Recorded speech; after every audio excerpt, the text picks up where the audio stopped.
Sir Kailash Chandra Dictation Transcription number 1 at 100 word per minute.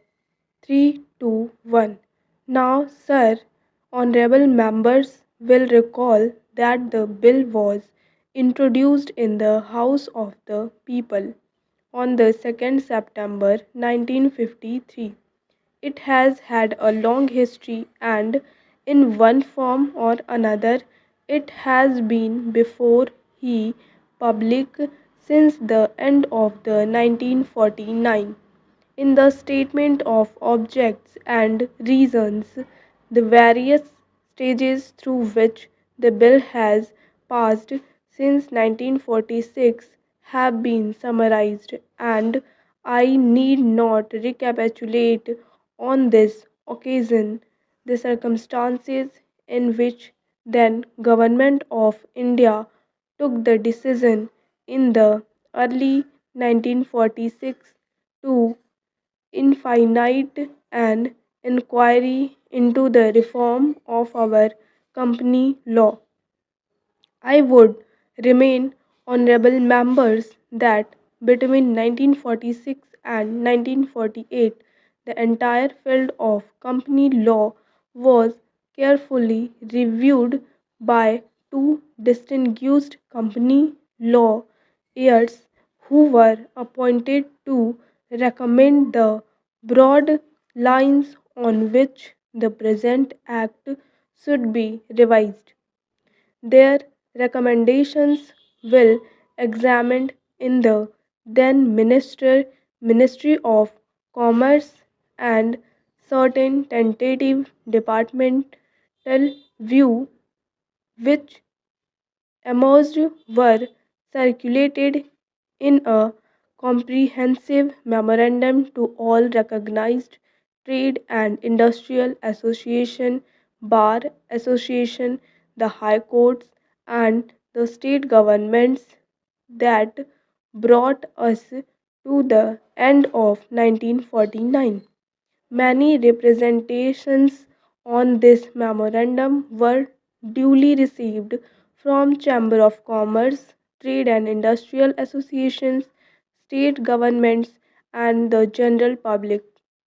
At the end of 1950, the Government of India appointed a committee under the chairmanship of Sri Bhabha to go into the entire question of the revision of the Companies Act, with the particular reference to its bearing on the development of trade and industry in this country. This committee examined a large number of witnesses in many parts of the country and submitted its report in March 1952. This report again was circulated to all state governments, Chamber of Commerce, trade associations, high courts, and many other bodies. At the same time, a special officer was appointed in the Department of Economic Affairs, Ministry of Finance, to examine the report in the light of the views received from the interested public and to submit proposal to government for the revision of the present act. The bill now before the House is based largely on the recommendations of the Company Law Committee, modified in a particular. Honorable members will notice that so far as public relations go, the bill has covered adequate ground. In a measure like the Companies Bill, however, which covers the entire field of the operations of joint stock companies, limits of consultations and discussions can never be exhausted, and I would like to inform honorable members that although the bill was introduced in Parliament over 7 months ago, our officers have been engaged throughout this period in further studies and informal discussions with the interest concerned, and on occasions I have also participated in such discussions. I have also given some further thought to some of the issues arising out of the bill, and I propose at the appreciate stage to bring before the select committee any chances in the previous of the bill which seems to me to be worthy of consideration in the light of this further examination.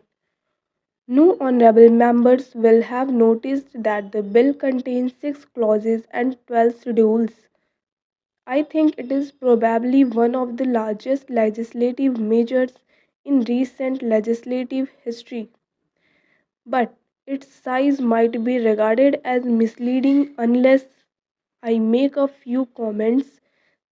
The bill is both, one must remember, a consolidating and amending measure, as mentioned in the statement of the objects and reasons. This is the first opportunity which has occurred since 1923 for the consolidations of the company law. Advantage has been taken of this opportunity to redraft several long and complicated sections in the present Act, which have been split up into a large number of clauses. This is the largest single factor accountable for the increase in the number of clauses in the bill. New clauses embodying substantial changes in the present law would hardly constitute more than a small fraction of the bill. I will also draw attention to the structural changes in the bill to which a reference has been made in the statement of objectives and reasons. The redraft of the bill and the rearrangement of the existing chapters in the Companies Act in a more logical order have, I think, resulted in a noticeable improvement in the form of the bill and I hope will facilitate better misunderstanding and appreciation of the scheme. I wish that the act which came into effect long ago was implemented properly. I know that the minister here is very earnest in implementing it, but unfortunately, his colleagues at the state level are disappointing him. Unfortunately, no steps have been taken for trimming or tuning up the administrations at the state level and at the district level. They have to be taken immediately.